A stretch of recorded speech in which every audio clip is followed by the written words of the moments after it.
the orthoPAC, hosted by Sam Dyer. Welcome to the orthoPAC, where we discuss up-to-date orthopedic topics for the busy clinician. I invite you to sit back and relax as I attempt to fill in the gaps between education, current events, and real-world practice. Welcome back, listeners. Today's episode is one that I decided to record after my meeting in Atlanta at the NCCPA Represent Summit. I met Ashley Reasey there, who is a PA. Ashley's practice is palliative care, and it's not uncommon that she provides care for patients who have orthopedic issues, frequently a hip fracture. So I wanted to bring her on to talk about this. It's something that we don't talk about a lot in clinical practice, but I'd like to pick her brain a little bit about what she does and how she cares for patients at the end of their life. Ashley, thanks for coming on the orthoPAC. Hi, Sam. Thank you so much for having me. Ashley, what's the difference between palliative care medicine and hospice? Yeah, that's a great question, and it causes a lot of confusion. I think a lot of times people hear palliative and they immediately panic because they think it's hospice. Which is exactly what I did, by the way. So, That's all right. and I'm one of you. You're But not alone. That's why I like to say not everyone in palliative care is dying. In palliative, it is serious illness care, chronic illness care, and we're really focused on doing what makes sense for the patient. And that varies for everyone. A patient that's receiving palliative care can also be undergoing life prolonging care, whether that's chemotherapy or a pacemaker or advanced heart failure treatment. They can still do that with palliative care. When those treatments are no longer adding quality to their life, that's when they transition to hospice care. And that's when we're focusing more on comfort and symptom management. So rather than having surgery for a hip fracture, they're going to focus more on pain control. Rather than coming back to the hospital for treatment of their heart failure, they're going to focus on comfort with the hospice care with medications like morphine or Dilaudid to help ease their breathing.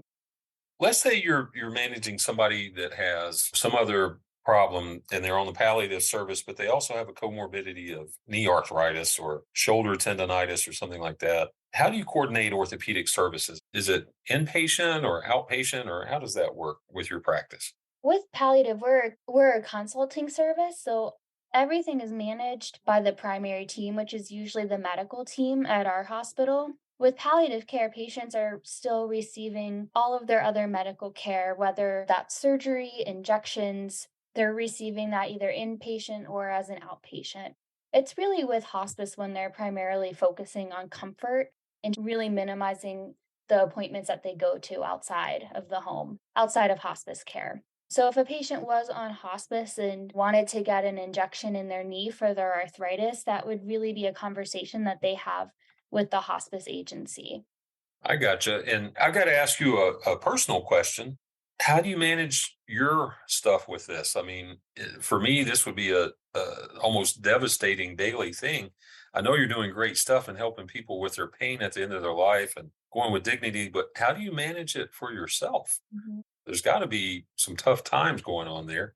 It is tough sometimes. Thankfully, we have a really supportive team, and I don't think I could do what I do without them. After having difficult conversations, I wash my hands because we're washing them when we leave patient rooms anyways, but that's also my way to kind of wash the heaviness of that conversation off so that I can then go into the next patient and the next conversation without taking that with me.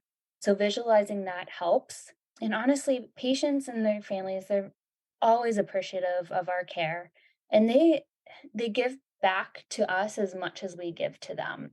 And a lot of times I'm humbled by that. A lot of times they'll say something or do something and it will immediately remind me of my grandma. It's just a really special field to work in.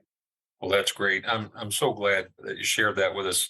That little routine of washing your hands and you're letting that go right now and moving forward. That's a great kind of little exercise to have. I think have your own little something that you can do when you deliver bad news like that. That you can let it go and move on. Yeah. I think that's great. Ashley and I, like I said earlier, met at the NCCPA Represent Summit, and it was about diversity, equity, and inclusion. And I was curious about that. When I first met Ashley, we sat at the same table and we had a few conversations. And I was thinking, tell me about DEI and palliative care. Why is that important and how does that work for you?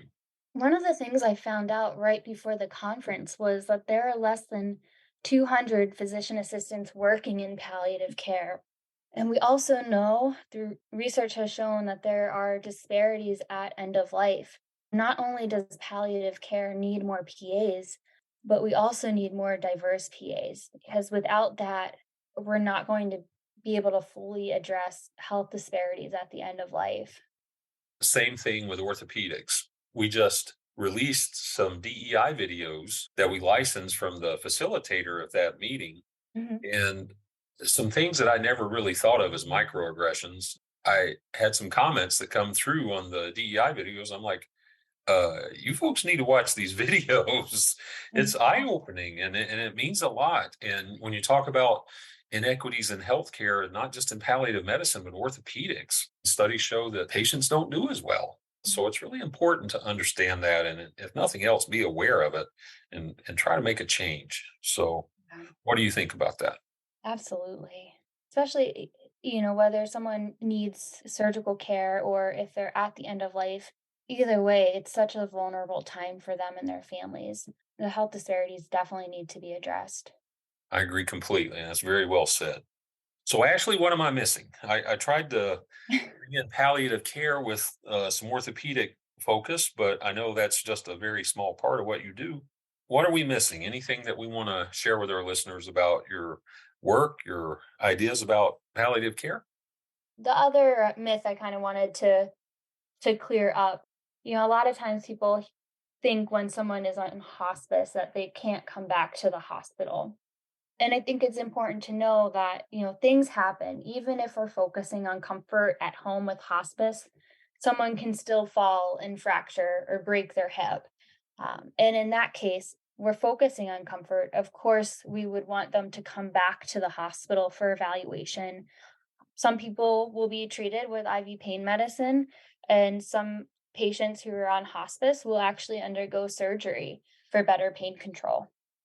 Yep. And with the orthopedic standpoint, we read about that. All right. Well, Ashley, thank you so much for coming on. I'm sorry it took us so long to figure out the date, but this has been great. I really appreciate your time and sharing with some of our listeners what it is you do and how you treat orthopedic patients with palliative medicine. Yeah, thank you so much for having me, Sam. Thank you for joining the OrthoPAC podcast.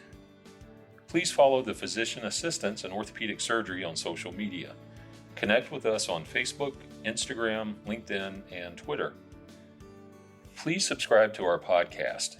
If this has been helpful, please take a moment to leave a review.